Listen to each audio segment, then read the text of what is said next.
Con la herramienta de texto, creamos nuestro texto y le damos el formato deseado.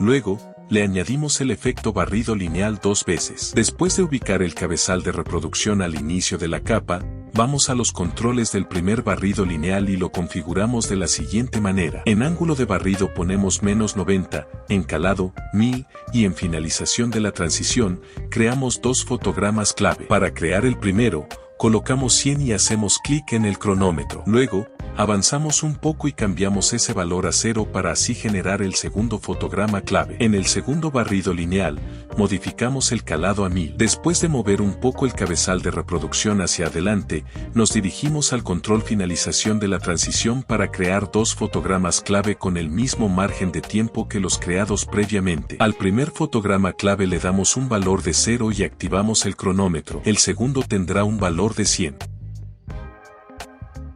Ahora veamos el resultado final.